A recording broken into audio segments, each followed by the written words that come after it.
Tout le monde panique en disant que l'IA va nous remplacer, concevoir des systèmes et rendre nos compétences obsolètes. Spoiler, c'est complètement faux. Je reviens tout juste de l'Asynconf. J'ai pris ma caméra avec un membre de l'équipe de Coda et nous sommes allés confronter la théorie à la réalité. Nous sommes allés interviewer des développeurs, des fondateurs d'entreprises et des experts dans la tech et ce qu'ils nous ont révélé va vraiment vous surprendre. Quand on aime bidouiller, qu'on passe des heures sur des projets tech et qu'on veut se construire des bases solides pour l'avenir, on se pose tous la même question. Quelles sont les compétences à apprendre aujourd'hui pour ne pas être à la rue demain ?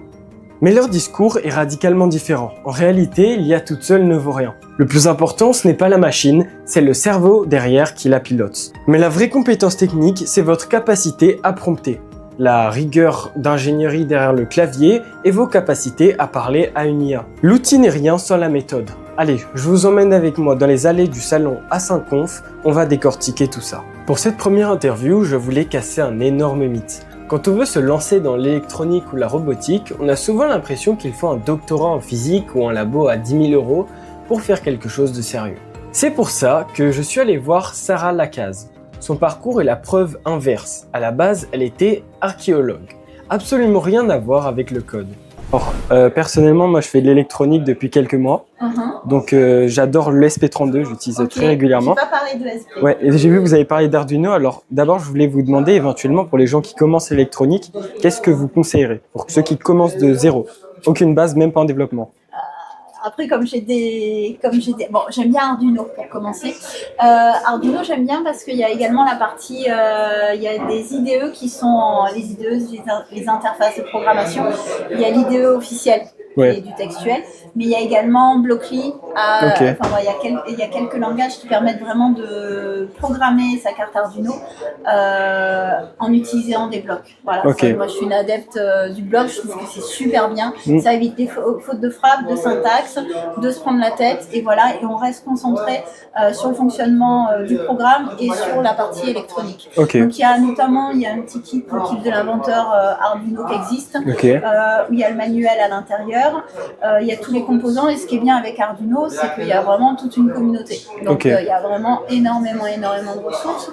Ensuite, il y a la carte microbit qui est pas mal. Ouais, je vais vous la présenter. C'est une petite carte, elle est pas chère, en plus elle coûte 20 €. Ça va vraiment dépendre du public. Mais avec des enfants, ça marche super bien parce qu'elle a déjà différents composants. Et ensuite, on vient la mettre. Sur une carte. On vient l'afficher à l'intérieur dans la carte.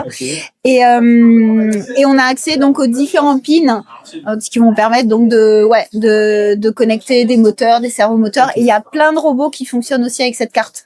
Donc c'est vraiment, on vient brancher, connecter la carte dessus, la microbit, et tout est interfacé pour pouvoir piloter les moteurs. Et sinon, on reste dans le domaine du Raspberry, la petite carte Pico qui est toute petite, qui coûte 5-6 €. Et qui est pas mal. Et c'est pareil, il y a pas mal de ressources. Il y a notamment le magazine MacPi, qui est le magazine de la fondation. Il est en anglais, mais on peut le télécharger gratuitement. Donc ça qui est bien, c'est qu'à chaque fois, il y a quand même des grosses communautés. Arduino et Pico, donc Arduino ou le Raspberry, il y a vraiment une grosse communauté, notamment pour faire des projets beaucoup plus poussés. Microbit, il y a des projets, mais c'est vrai que souvent, c'est très orienté enfant. Donc, ça va vraiment dépendre de l'âge et de ce qu'on veut faire. Et deuxième question, vous êtes plutôt Python ou C++ pour tout ce qui est électronique ? C++. Moi aussi, honnêtement. Parce que j'ai commencé en C++. Il m'arrive de faire du Python. Pareil, c'est quand j'ai des élèves qui ont envie de faire du Python. Après, élèves, c'est pas dans un cadre scolaire. Donc, dans ces cas-là, je fais du Python avec eux. Mais j'avoue, parce que je pense que j'ai commencé avec Arduino. Et une petite dernière question. Sans problème. Pour de la robotique, plus spécifiquement, est-ce que vous préférez les Arduino ou peut-être les ESP32 ou encore tout ce qui est Raspberry Pi? Ça va dépendre vraiment de ce qu'on veut faire. Alors le Raspberry, selon ce qu'on veut faire, c'est un peu dommage. Voilà, d'utiliser un Raspberry pour ça. Trop puissant peut-être. Trop puissant. Après, trop puissant. Les ESP, je les connais pas très bien. J'en ai utilisé un petit peu, mais les ESP sont quand même pas mal, notamment aussi en termes de coût. Voilà, parce qu'Arduino aussi peut être limité. Ok. Donc j'hésiterais entre Arduino et ESP. Ok. Mais pareil, Arduino, il y a toute une gamme et ESP, il y a toute une gamme. Effectivement. Voilà. Et après, quand on est au step supérieur, eh ben, c'est de faire sa propre carte. Ouais. Bon, bah merci beaucoup. Voilà. Mais commencer par des projets. Enfin, moi, je conseille, on commence par un projet, puis on fait un projet par carte différente et voilà. Ouais. Ok. Bon, bah merci pour tous ces conseils. Mais de rien. Merci. Comprendre le hardware avec Sarah, c'était la première étape. Mais une fois qu'un système est construit, la vraie question aujourd'hui, c'est de savoir le sécuriser. D'ailleurs, restez bien jusqu'à la fin de la vidéo, car j'ai réussi à attraper Mathieu Nebra, le fondateur d'Open Classroom. Mais avant d'en arriver là, on va parler piratage éthique. Sur le salon, il y avait un espace dédié au CTF. Pour ceux qui ne connaissent pas les CTF ou capture de flag, il s'agit d'une compétition de cybersécurité dans laquelle on va infiltrer ou contourner un système pour trouver un drapeau. Ce drapeau est généralement une chaîne de caractères, et si vous trouvez cette chaîne de caractères, vous avez gagné le CTF. Donc salut Antoine, je viens de découvrir CTF Lab, est-ce que tu peux rapidement me présenter ce projet? Oui, donc CTF Lab est un produit par Aterne qui vise à accompagner donc, de A à Z les entreprises ou les particuliers qui veulent créer un CTF. Un CTF, donc, c'est une compétition de cybersécurité dans laquelle les participants vont avoir plusieurs petits exercices et trouver des flags. Les flags vont leur apporter des points. Donc CTF Lab se place sur le marché comme vraiment une solution tout en un qui fournit et les outils pour organiser le CTF, créer les challenges, avoir un suivi, un reporting de toutes les statistiques et de toutes les données qui vont être générées depuis ce challenge. Okay. Et toute l'infrastructure aussi, qui a quand même un grand point qui est assez délicat généralement. Ça peut vite devenir cher pour un particulier ou pour une entreprise qui ne s'y connaît pas forcément, ça va demander du temps et de l'argent. Nous, de notre côté, on utilise donc tout notre savoir sur le sujet pour mutualiser les ressources et permettre de minimiser les coûts. Ok, donc tu as parlé de cybersécurité, mais est-ce que des débutants pourraient aborder donc les challenges que CTF Lab propose? Oui, tout à fait. Alors nous, on est vraiment l'outil qui permet de créer le CTF. Après, derrière, l'organisateur peut choisir de faire des challenges faciles ou des challenges difficiles. Ok. En nous disant simplement la difficulté voulue. Ok. Et dernière petite question, on est en 2026. Comment est-ce que vous intégrez l'IA à tous ces challenges, à tous les événements que vous organisez? Alors, il y a de l'IA qui est à plusieurs niveaux. D'abord, pour le premier niveau, c'est la création de challenges. Donc, on fait des challenges qui sont légèrement aidés par IA, c'est-à-dire on a des outils en interne qui permettent de générer des fichiers, de créer un fil conducteur, etc. Et l'IA va venir donc diriger tous ces petits outils pour créer un challenge qui ensuite sera vérifié et validé ou non si jamais il est faisable. Ensuite, il y a aussi pour du reporting.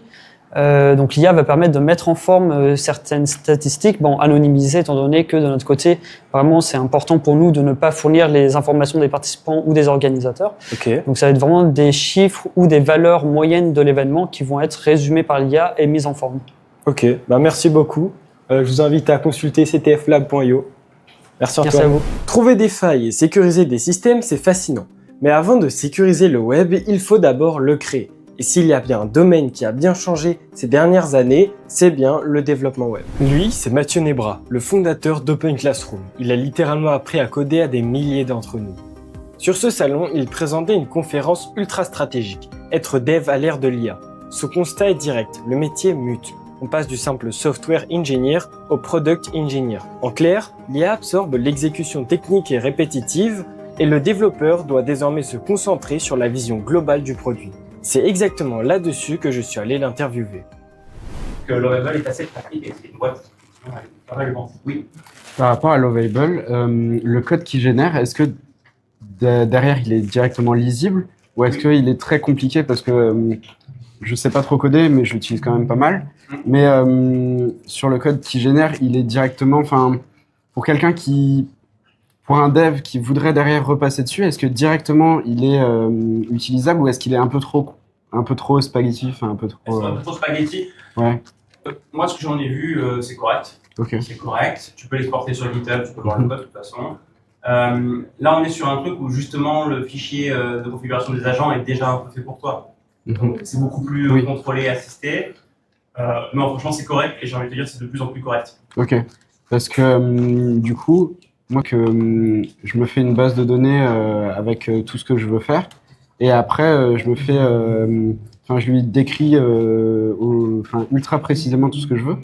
Mais du coup, ce genre de choses, il n'y a pas forcément besoin de le préciser, ou est-ce que c'est bien quand même de le préciser? Je comprends bien. Est-ce que c'est bien de préciser quoi? Le fait de rendre lisible le code derrière. Tu peux le dire à peu Pour près repasser comment dessus. l'IA va l'interpréter. De Ouais. base, normalement, le code est quand même exploitable. Je ne me mettrai pas autre mesure pour ça. Ok, d'accord. Et encore une fois, je pense que plus le temps passe, plus il est propre et lisible Ouais. en réalité. Et plus le temps va encore plus passer, plus il sera illisible. Pourquoi? Parce qu'il sera incompréhensible pour les autres. Oui. C'est comme essayer de lire du code machine, franchement. Oui. Il y a des gens qui arrivent à lire, mais Bonjour, j'ai une question au sujet des sites web. J'ai regardé récemment un documentaire qui expliquait comment évoluaient les visuels des sites web, parce qu'auparavant, ils étaient plus originaux, avec plus de couleurs. Aujourd'hui, on retrouve un peu cette interface commune en noir et blanc avec des logos classiques. Ouais. Est-ce que justement, dans le futur, avec l'évolution de l'IA, les sites seront de plus en plus classiques, vu qu'ils s'entraînent sur des sites qui existent déjà, et dans ce cas, le métier de web dev va devenir plus intéressant pour les plus créatifs, ou est-ce qu'au contraire, avec l'évolution de l'IA, ce sera plus original et on retrouvera peut-être les mêmes sites qu'aux années 2000 avec plein de couleurs et plein d'originalité? Alors oui, il y a une forme de tu veux que je le mette Ouais, s'il vous plaît. Il y a une forme de standardisation des designs. On n'a pas attendu l'IA pour en avoir quand même. Hein. Ok. Mais l'IA, oui, si tu lui demandes pas précisément, elle va avoir des réflexes par défaut et du coup, ça a une tendance à faire des trucs qui se ressemblent. Ok. Mais si tu lui demandes explicitement et que tu as des idées pour être original, elle peut le faire quand même. Hein. Ok. C'est juste que ça dépend encore une fois de l'humain qui est derrière va dire je veux faire un truc un peu original. Donc le prompt plus Donc important. le prompt ou surtout l'humain qui est derrière le prompt qui peut décider de faire quelque chose de différent. Maintenant de là à revenir au design des années 2000, enfin je rappelle que c'est des gros boutons avec des gifs animés multicolores. Je pense que on n'a pas besoin de revenir non plus complètement en arrière là-dessus. Ok. Donc je pense qu'on peut tout faire, mais que si on réfléchit pas, on tombe sur un design par défaut. Ok. Pour l'instant, c'est ce qui se passe. Ok, merci. Si on doit tirer une grande leçon de cet asynconf, c'est que les compétences techniques sont en train de devenir une commodité. Ce qui fait la différence, c'est le cerveau derrière la machine. Sarah nous l'a prouvé. L'électronique, ce n'est pas qu'une histoire de diplôme, c'est avant tout un état d'esprit et de la débrouillardise. Du côté de la cyber, avec CTF Labs, on voit bien que maîtriser des outils ne sert à rien si on n'a pas cette logique d'ingénierie inversée pour comprendre les failles. Et enfin, Mathieu Nebra l'a confirmé. Face à une IA qui standardise la production de code et de design, votre seule porte de sortie, c'est votre créativité, votre capacité à prompter intelligemment et votre vision globale du projet. Et c'est exactement pour ça qu'on a créé le serveur Discord Coda. On est déjà des centaines de makers, de développeurs et de passionnés de tech en train de créer des projets, de s'entraider sur des bugs et de progresser tous ensemble. Si vous voulez passer à la pratique avec nous, le lien est juste en dessous en description. Mon objectif ici, c'est de continuer à aller sur le terrain pour confronter la théorie à la réalité de l'industrie, sans discours survendus pour extraire les vraies méthodes de réussite dans la tech. Si cette approche vous parle et que vous voulez prendre une longueur d'avance sur vos prochains projets tech, abonnez-vous à la chaîne Coda. Merci d'être resté jusqu'au bout, continuez à construire, continuez à coder et moi je vous dis à la prochaine.